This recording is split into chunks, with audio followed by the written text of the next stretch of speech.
गणेश उत्सव हा आपल्यासाठी फार मोठा सण आहे कोकणवासियांसाठी. सर्वात मोठा सण आहे असं म्हटलं तरी चुकीचं ठरणार नाही.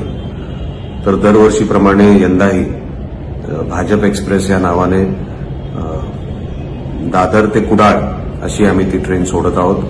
5 तारखेला ही ट्रेन निघेल आणि दादरच्या स्टेशनवरून ते कुडाळपर्यंत असा तो प्रवास असेल.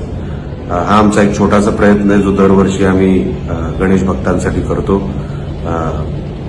त्यांना कुठली गैरसोय होऊ नये याची एक छोटा प्रयत्न आमच्याकडून असतो. मी माझ्या सोशल मीडिया प्लॅटफॉर्मवर ते सगळे डिटेल टाकलेले आहेत. फेसबुक असेल, ट्विटर, इंस्टाग्राम या सगळ्या प्लॅटफॉर्मवर बुकिंगचे डिटेल आणि इतर काही डिटेल लागत असतील तर ते सगळे मी माझ्या त्या हँडल्सवर टाकलेलं आहे. ज्यांना कोणाला ह्या ट्रेनमधून प्रवास करायचा आहे नक्की आपण संपर्क साधावा. आम्ही जास्तीत जास्त कोकणवासियांना त्याच्यामध्ये कशी सोय होईल याचा आमचा प्रयत्न आहे आणि तो आम्ही प्रयत्न करत राहू एवढीच विनंती करतो आणि ऍडव्हान्समध्ये गणेशोत्सवाच्या आपल्याला सगळ्यांना शुभेच्छा देतो.